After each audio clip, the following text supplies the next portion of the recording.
Dicen que Dios tiene la costumbre de mirar hacia los rincones donde el resto del mundo aparta la vista, hacia las calles frías a las 3 de la mañana, hacia las manos agrietadas por el trabajo pesado, hacia las vidas que de tanto agachar la cabeza se han vuelto completamente invisibles. Nos han enseñado a creer que el éxito hace ruido, que la victoria siempre viene acompañada de aplausos y comodidades, pero a veces lo que este mundo llama fracaso absoluto, pobreza o soledad, Dios lo llama algo completamente diferente. La historia que estás a punto de escuchar no tiene finales de cuento de hadas ni magia instantánea. Es la realidad cruda de un hombre que se quedó con las manos completamente vacías, aterido de frío en medio de la calle, solo para descubrir quién era el que realmente estaba sosteniendo esas manos. Te pido que te quedes conmigo hasta la última palabra. Si llegaste a este video, no fue por accidente, ni por el algoritmo. Este mensaje te encontró porque tenías que escucharlo hoy. Y si en algún momento sientes que tu propia cruz es demasiado pesada para llevarla un día más, suscríbete a este canal. Deja en los comentarios desde qué país nos estás viendo y escribe tu petición, porque aquí no solo contamos historias, aquí oramos por cada persona que nos escribe. Hay respuestas que llegan justo cuando ya no nos quedan fuerzas para pedirlas. Mateo tenía 58 años. Pero su espalda cargaba con el peso de 80. Sus manos, gruesas y rasposas como lija, estaban surcadas por grietas oscuras en las que la tierra se había quedado incrustada para siempre. Eran las manos de un hombre que llevaba 30 años barriendo las calles del centro de Bogotá en el turno de madrugada. El frío de las 3 de la mañana en esa ciudad tiene una forma muy particular y cruel de meterse por las articulaciones, de traspasar la chaqueta verde municipal raída en los codos que le habían dado hace 4 inviernos. Cada movimiento de su escoba de cerdas duras contra el pavimento húmedo producía un sonido seco y constante, un raspado monótono que era la única compañía de Mateo. No hablaba con nadie. La gente que pasaba a esas horas saliendo de las discotecas o apurando el paso hacia las fábricas miraba a través de él. Para la ciudad, Mateo no era una persona, era parte del mobiliario urbano, tan ignorado como los semáforos intermitentes. En el bolsillo derecho de esa chaqueta verde, Mateo guardaba la única herencia que el mundo le había dejado: un rosario de madera de olivo. Las cuentas estaban pulidas, desgastadas y lisas por la fricción de sus pulgares durante la última década. Ese rosario le había pertenecido a Elena, su esposa. Ella murió 10 años atrás en una cama de hospital público que olía a cloro barato y a resignación, consumida por una infección pulmonar que los medicamentos genéricos no pudieron frenar. La muerte de Elena no solo se llevó su voz, le dejó a Mateo una deuda hospitalaria que lo obligó a vender los pocos muebles que tenían. Desde entonces vivía en un cuarto alquilado en el sur de la ciudad, un espacio de 3 por 3 metros donde las paredes siempre lloraban humedad y el techo de zinc amplificaba el sonido de la lluvia. La renta le costaba 350.000 pesos al mes. Mateo ganaba 400.000. 50.000 pesos le quedaban para comer, para el transporte, para existir durante 30 días. Mateo no rezaba en voz alta.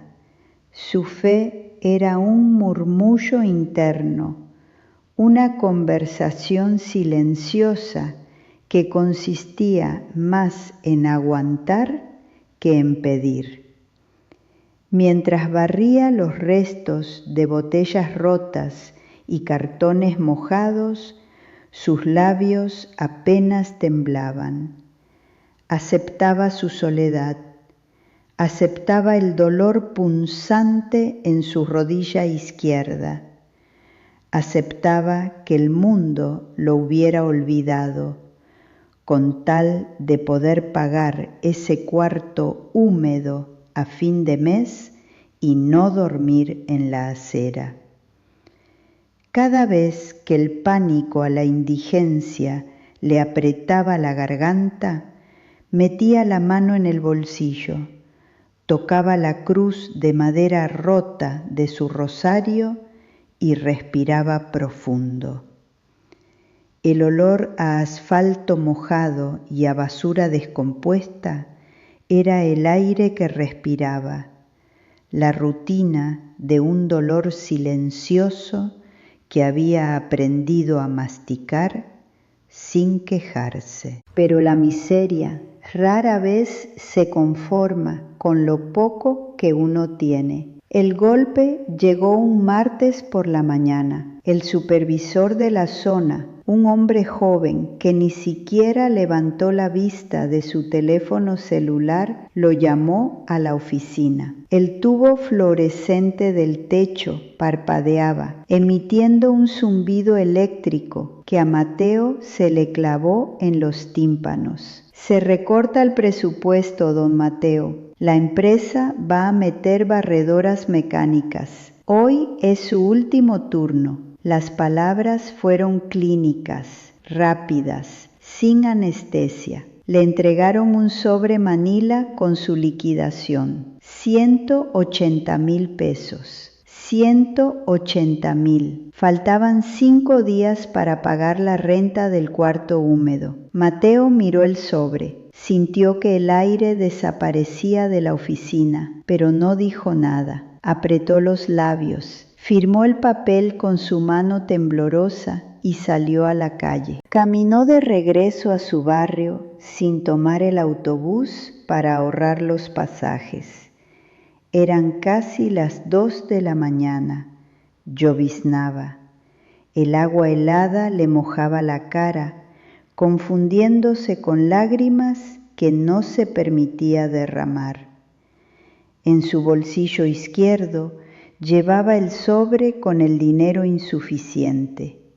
En el derecho apretaba el rosario. Al doblar la esquina de una panadería que llevaba horas cerrada, escuchó un sonido que lo detuvo en seco. No era el ruido de la ciudad, era el llanto ahogado, ronco y húmedo de un niño. Bajo el toldo metálico de la panadería, sentada sobre un cartón aplanado, había una muchacha. No tendría más de 20 años. Era migrante, sus zapatos de lona estaban agujereados y la ropa le colgaba del cuerpo. Estaba intentando cubrir a un bebé con una toalla sucia, meciéndolo con desesperación. El bebé tosía con un sonido cavernoso, un sonido que a Mateo le recordó instantáneamente a las últimas noches de Elena en el hospital. El instinto de Mateo fue cruzar la calle. Él no tenía nada. Él estaba a punto de perder su propio techo. Él era la última persona en el mundo capaz de salvar a alguien. Se detuvo en la acera de enfrente, sintiendo el peso del sobre Manila contra su muslo. Si le daba a esa mujer una moneda, le faltaría para la renta. Si le daba un billete, no comería en 2 días. Mateo miró al cielo encapotado, oscuro, indiferente. Sintió la madera pulida del rosario en su mano derecha. Luego miró a la muchacha. Estaba temblando incontrolablemente. La vulnerabilidad de esa madre destrozó la coraza de resignación que Mateo había construido durante 10 años. Cruzó la calle en silencio. Se paró frente a ella. La chica levantó la vista, aterrorizada, esperando que este hombre rudo la echara del lugar. Mateo no dijo una palabra. Metió la mano en el bolsillo izquierdo, sacó el sobre Manila completo, rasgó la solapa y sacó los billetes. 180,000 pesos. Todo su dinero.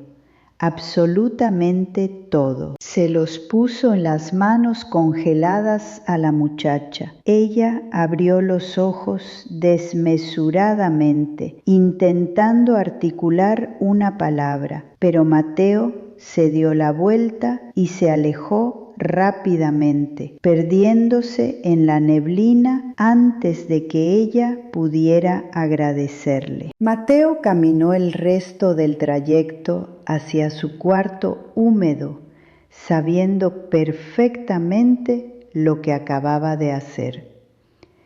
Acababa de firmar su propia sentencia de calle.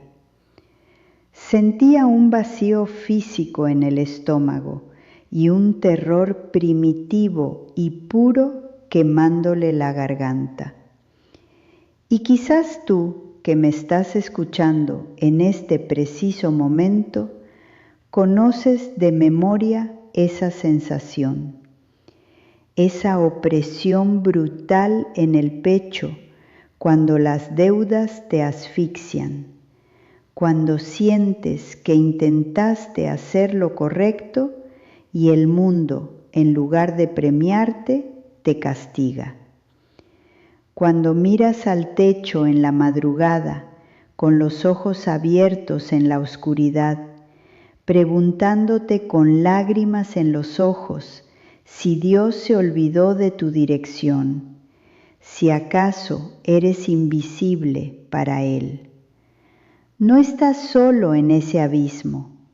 Si hoy sientes que no tienes a nadie, que se te acabaron las opciones y que la fe ya no te alcanza para pagar la vida, quiero que sepas que esta comunidad está aquí para ti. Suscríbete ahora mismo a este canal. Desahoga tu carga en los comentarios. Deja tu nombre. Dinos qué es lo que te roba el sueño, porque no importa lo pesada que sea esa carga, nosotros vamos a leerte y vamos a orar por ti esta misma noche. En los momentos donde el silencio de Dios parece más absoluto, es cuando Él está trabajando más profundo. A la mañana siguiente, la realidad no tuvo misericordia de Mateo. El dueño de la pensión, un hombre bajo que siempre olía a tabaco barato y a sudor rancio, golpeó la puerta de chapa de su cuarto.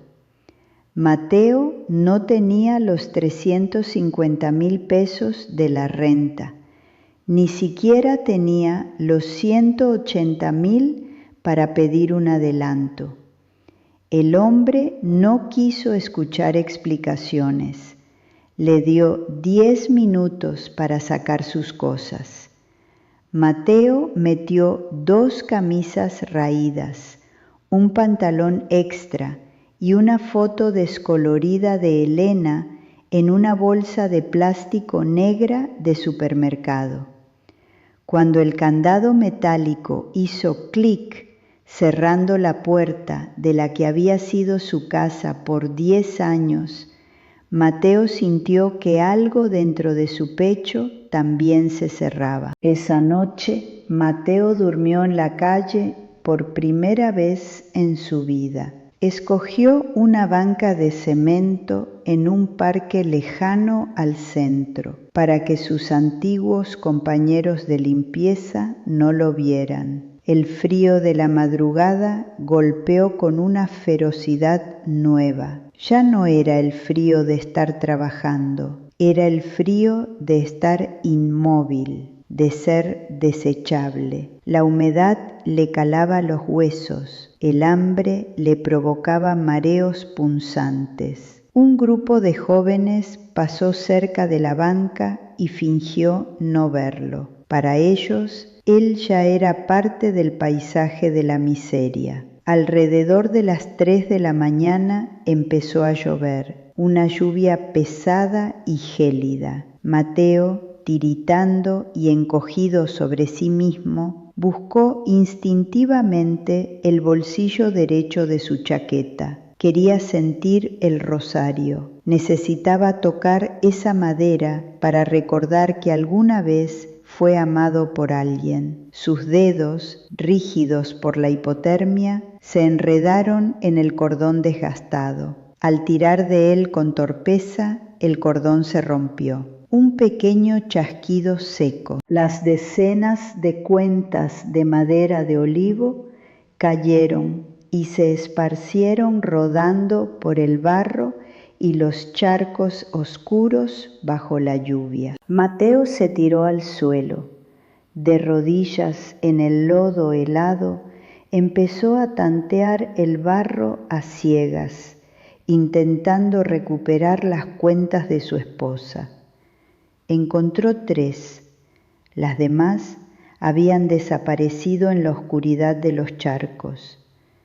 Y ahí, con el agua escurriendo por su rostro, el barro metiéndose debajo de sus uñas rasposas y el estómago retorcido por el hambre, Mateo se quebró.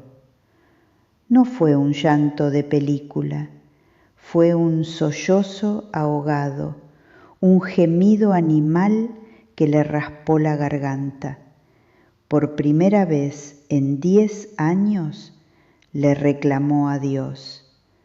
¿Por qué?, murmuró contra el asfalto mojado. ¿Acaso hice algo mal? Te llevaste a Elena, me quitaste el trabajo, di lo único que tenía. ¿Por qué me dejas aquí tirado como basura? ¿Por qué no me llevas de una vez? El sabor de la lluvia, mezclado con la sal de sus lágrimas y el sabor metálico del barro en sus labios, fue la única respuesta que recibió esa noche. Se quedó dormido en el suelo, abrazado a la bolsa de plástico, esperando no despertar. Pasaron 4 días. 4 días de vagar como un fantasma, buscando sobras en los contenedores detrás de los restaurantes, agachando la mirada ante el desprecio de la gente. El 5.º día, al mediodía, el hambre lo llevó frente a una pequeña ferretería de barrio. El dueño había dejado una escoba vieja apoyada contra la pared exterior. Por puro instinto, por la memoria muscular de 30 años, Mateo tomó la escoba y empezó a barrer la acera frente al local. Quizás el dueño lo vería y le tiraría una moneda o le daría un pan viejo. El sonido rítmico volvió. Scratch, scratch, scratch. La puerta de vidrio de la ferretería se abrió. Salió un hombre robusto, de unos 35 años, con las manos manchadas de grasa y un delantal de lona que olía a aserrín y a pegamento industrial. El hombre se quedó mirando fijamente a Mateo. Miró su postura encorvada, su rostro demacrado por los días en la calle y sobre todo miró fijamente la chaqueta verde desgastada con los codos rotos. «Usted», empezó el hombre con la voz extrañamente temblorosa, «¿usted es el señor que barría la avenida San Martín de madrugada?»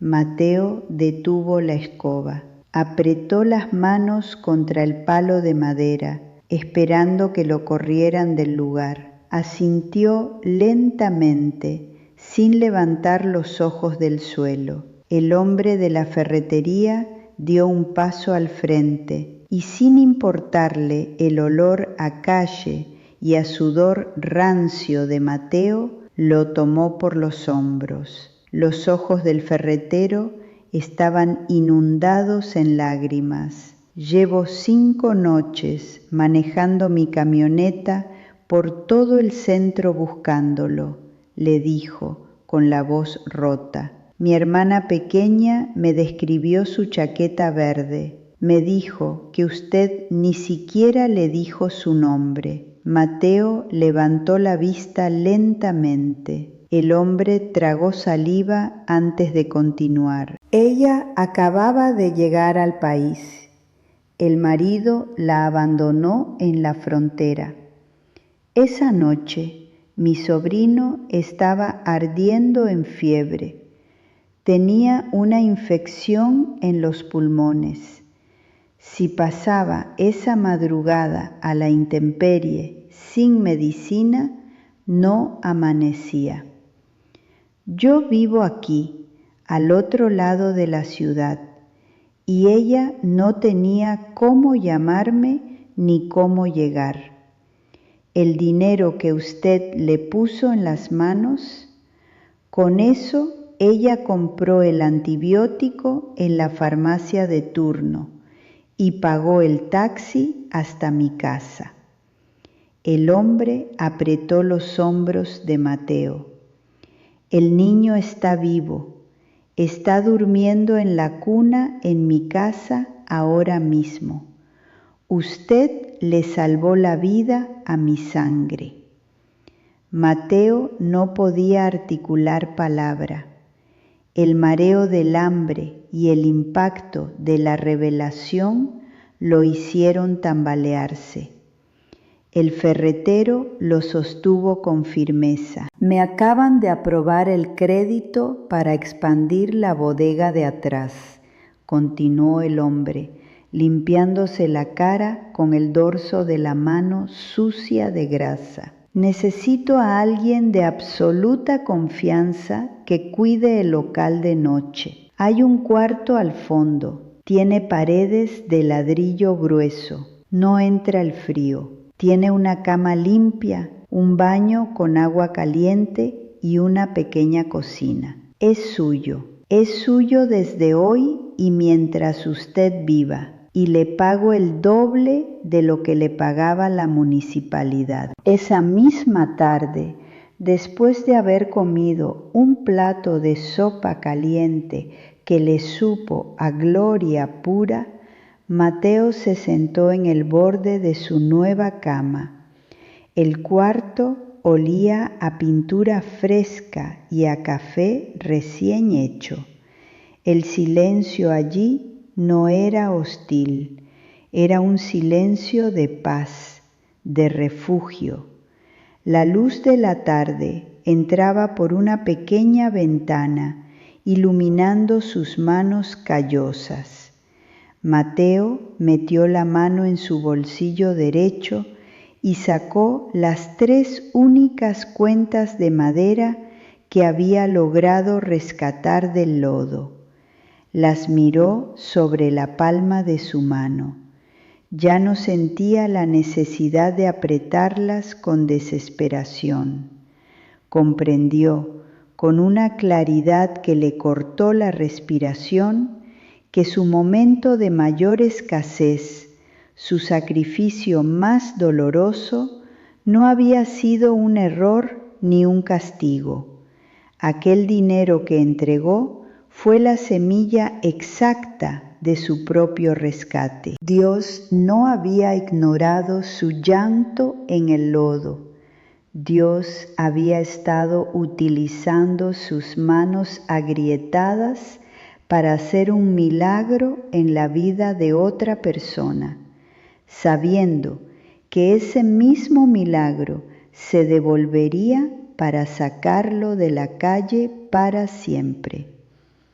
A veces, la forma que Dios tiene de rescatarnos es permitiéndonos rescatar a alguien más cuando creemos que no nos queda absolutamente nada que dar.